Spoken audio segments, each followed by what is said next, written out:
ಶುಭೋದಯ, ನಮಸ್ಕಾರ, welcome to Yoyo Kannada. ಬನ್ನೀಗ ನೋಡೋಣ ವೆದರ್ ರಿಪೋರ್ಟ್. ಡಿಸೆಂಬರ್ ಕೊನೆಯ ವಾರದಲ್ಲಿ ಭಾರತದ ಹೆಚ್ಚಿನ ಭಾಗಗಳಲ್ಲಿ ಒಣ ಹವಾಮಾನ ಮುಂದುವರೆದಿದೆ. ಭಾರತೀಯ ಹವಾಮಾನ ಇಲಾಖೆ ಐಎಂಡಿಯ ಮುನ್ಸೂಚನೆಯಂತೆ ದೇಶದ ಬಹುತೇಕ ಪ್ರದೇಶಗಳಲ್ಲಿ ಮಳೆಯ ನಿರೀಕ್ಷೆ ಇಲ್ಲ. ಆದರೆ ಉತ್ತರ ಭಾರತದ ಅತ್ಯಂತ ಉತ್ತರ ಭಾಗಗಳು, ವಿಶೇಷವಾಗಿ ಪಶ್ಚಿಮ ಹಿಮಾಲಯ ಪ್ರದೇಶಗಳಲ್ಲಿ, ಜಮ್ಮು ಕಾಶ್ಮೀರ, ಹಿಮಾಚಲ ಪ್ರದೇಶ ಮತ್ತು ಉತ್ತರಾಖಂಡ್ ಕೆಲವು ಸ್ಥಳಗಳಲ್ಲಿ ಹಗುರ ಮಳೆ ಅಥವಾ ಹಿಮಪಾತದ ಸಾಧ್ಯತೆಗಳು ಇದ್ದರೂ ಇದು ಸೀಮಿತವಾಗಿ ಮಾತ್ರ ಉಳಿದಿದೆ. ದಕ್ಷಿಣ ಭಾರತದಲ್ಲಿ ಸಂಪೂರ್ಣ ಒಣಹವೆಯೇ ಪ್ರಧಾನವಾಗಿದೆ. ಹಗಲಿನ ಸಮಯದಲ್ಲಿ ಆಹ್ಲಾದಕರ ತಾಪಮಾನವಿದ್ದು ಮಳೆಯ ಯಾವುದೇ ಸೂಚನೆಗಳು ಇಲ್ಲ. ಕರ್ನಾಟಕದಲ್ಲಿ ಚಳಿಗಾಲದ ಪ್ರಭಾವ ಗಮನಾರ್ಹವಾಗಿ ಹೆಚ್ಚಾಗಿದೆ. ಹವಾಮಾನ ಇಲಾಖೆಯು ನೀಡಿರುವ ಮುನ್ಸೂಚನೆಯ ಪ್ರಕಾರ ರಾಜ್ಯದ ಉತ್ತರ ಭಾಗಗಳಲ್ಲಿ, ವಿಶೇಷವಾಗಿ ಬೀದರ್, ಕಲಬುರಗಿ ಮುಂತಾದ ಜಿಲ್ಲೆಗಳಲ್ಲಿ ಚಳಿಗಾಲದ ಅಲೆ ಮುಂದುವರಿಯುವ ನಿರೀಕ್ಷೆ ಇದೆ.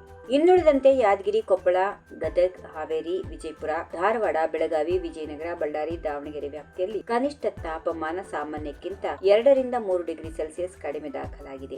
ಕರಾವಳಿ, ದಕ್ಷಿಣ ಒಳನಾಡು ಮತ್ತು ಉತ್ತರ ಒಳನಾಡು ಜಿಲ್ಲೆಗಳಲ್ಲಿ ಹಗಲು ಗರಿಷ್ಠ ತಾಪಮಾನ ಕಂಡುಬರಲಿದ್ದು ಎಲ್ಲಾ ಕಡೆ ಒಣ ಹವೆ ಕಂಡುಬರಲಿದೆ. ಬೆಂಗಳೂರು ನಗರದಲ್ಲಿ ಸಾಮಾನ್ಯವಾಗಿ ಮೋಡ ಕವಿದ ಆಕಾಶ, ಕೆಲವು ಬಡಾವಣೆಗಳಲ್ಲಿ ಬೆಳಿಗ್ಗೆ ದಟ್ಟ ಮಂಜು ಆವರಿಸುವ ಸಂಭವ ಇದೆ. ಗರಿಷ್ಠ ತಾಪಮಾನ 26 ಡಿಗ್ರಿ ಸೆಲ್ಸಿಯಸ್ ಮತ್ತು ಕನಿಷ್ಠ ತಾಪಮಾನ 16 ಡಿಗ್ರಿ ಸೆಲ್ಸಿಯಸ್ ದಾಖಲಾಗಲಿದೆ. ಈ ವಿಡಿಯೋ ನಿಮಗೆ ಇಷ್ಟವಾದಲ್ಲಿ ಲೈಕ್ ಮಾಡಿ, ಶೇರ್ ಮಾಡಿ, ಸಬ್ಸ್ಕ್ರೈಬ್ ಮಾಡಿ.